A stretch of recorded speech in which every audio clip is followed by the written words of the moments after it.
Hey guys, and welcome back to the Science of Exercise. This series is called HYPE or HOAX. We're going to be talking about keto diet for fat loss, weight loss, etc. James, registered dietitian, what's the deal with the keto diet? It seems like people are shedding pounds left or right. Left or right? Left and right. Left and right. We're going to go left and right. And people are seeing all sorts of incredible results with keto. And this thing is the best diet ever. All right. So HYPE or HOAX on ketogenic diets with weight loss and fat loss being kind of the same category, because that's what it's mainly used for. So I'm going to go with hoax for superiority, and I'm going to give it a tentative hype for compliance. And I'll explain more after we hear your opinion on the matter. Okay, I'm gonna hit hoax pretty much across the board, and I think I know where you're gonna come from, and I'm looking forward to hearing your standpoint on that. But yeah, I'm gonna hit hoax for the most part, and the main reason why I'm gonna hit hoax is because, in my opinion, it's a limitation diet. You are actually taking things that you cannot eat, and you're saying, just don't touch those things. Those are not a part of your diet. You should not be eating X, Y, and Z. I don't like diets that don't allow you to eat certain foods. It's very restrictive, and we can go down that conversation at some other point in time with psychological interventions and like how that plays a role with people's psyche and having disorders with foods. But I'm not a fan of diets that restrict at all. So, go ahead. Well, and I think so. Again, it's a total hoax in the sense that we have RCTs. So when you're isocaloric, so they're the same calories, and isonitrogenous, so they have the same amount of protein, right. There's no difference. There's no superiority to the keto diet. That being said, what I think makes it very appealing to many people right now is its simplicity. And so it's the keep it simple stupid, which is, if I eliminate these carbohydrates, which by now most people are pretty aware of what those food groups are, again, we're going to see results. And again, typically what we see is, again, it's still about calories, is that people on the keto diet eat less calories because they're so satiated from their protein and fat intake where they're getting those calories. Yeah. But again, so I did experiment with it because I actually had some clients that were using it and they wanted to know about it. And so I said, I'm going to give this a try. Now, did I lose weight? Sure. But what happened is I stopped eating potato chips and I started eating cauliflower. Do I think there's anything magical about the diet? No. but it made my decisions really easy. Should I eat these potato chips? Period. No. Now again, could I have fit them into my diet? I'm sure I could have, but it made decisions very simple. And sometimes that paralysis by analysis where you're just so many decisions and you're not sure what to do, this really helps those people. So I think it could be hyped in the sense that it's easier for some people to follow. So what about the scenario? And so let me backtrack before I go down this train of thought. I agree completely with it eliminates potential options, making it more simple. But for somebody that does not have a great relationship with food already, do you think an elimination diet is a smart thing to do for somebody? That's really a big thing that I've seen with clients that I've worked with, which is they have issues eliminating foods and they feel bad. They actually self-loathe when they can't have certain things and they feel bad about not, or when they go to eat those things secretly, like ice cream, for instance. It's just an example. It's not a specific food, but ice cream, for example. You go to eat that thing, but you're not supposed to quote unquote have it in some of these diets, right? That's a no-no. Whereas I'm on board with let them have a little bit of ice cream.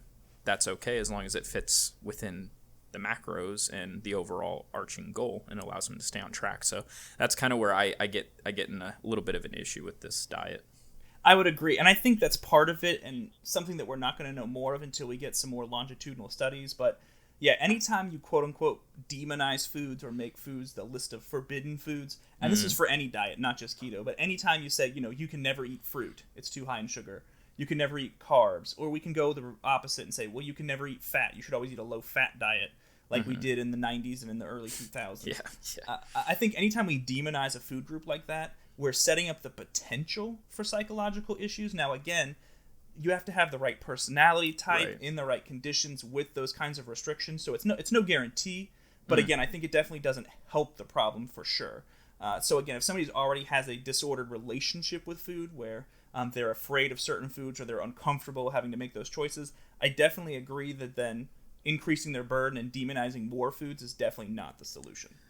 And then one extra point I want to bring to it, because I do want to bring this back full circle. We're talking about weight loss and fat loss as a whole. Any diet can inherently work if you're in a caloric deficit and you have your macronutrients at least split up in a reasonable sense, meaning you have enough protein to support muscle mass, muscle protein synthesis to be specific, optimally anyways.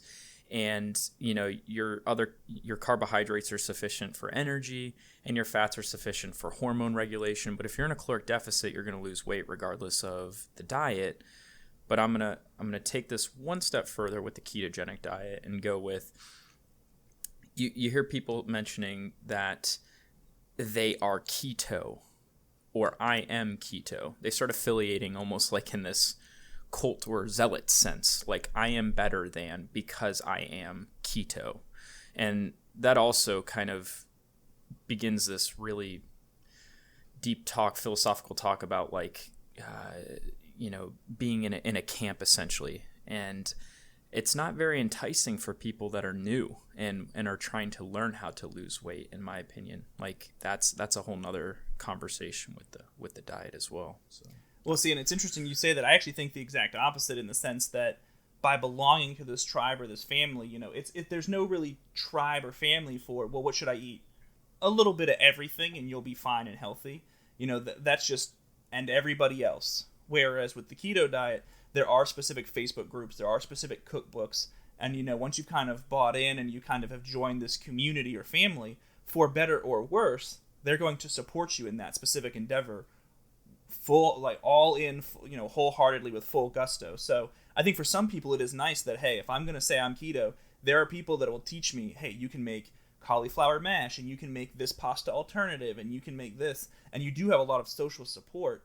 Now again, there's just not as much support for, well, let's just do everything in moderation, right? That's not a Facebook group. That's not really a cookbook. So I think in some ways people are getting support when they're joining these types of groups or communities. Maybe the word support wasn't exactly what I was going for. I think it's more so you go down that path and potentially you find yourself really far down this avenue of relatively unhealthy eating, and maybe something that's not necessarily beneficial for health outcomes is kind of my thought. Like you can get lost in that following or in that process instead of keeping that mind open and thinking maybe I should have some more X, Y, and Z in my diet because that would be a good thing for me.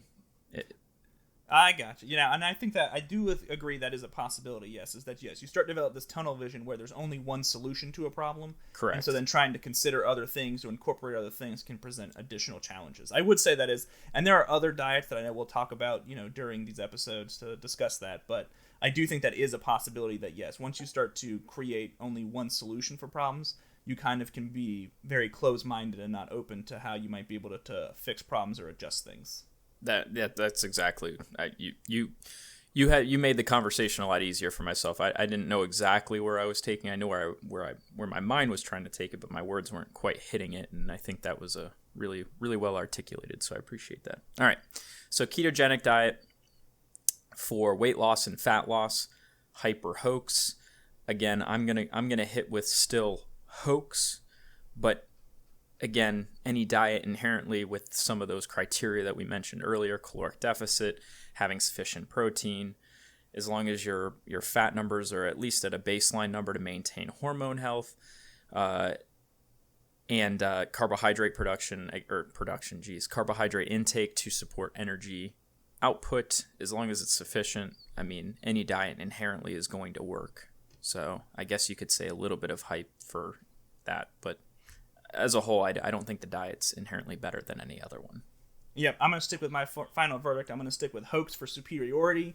HYPE if you want to keep it simple, stupid, if it helps you resist problem foods. But again, we're not going to see any advantage on the scale or from the amount of fat loss. Boom. Done.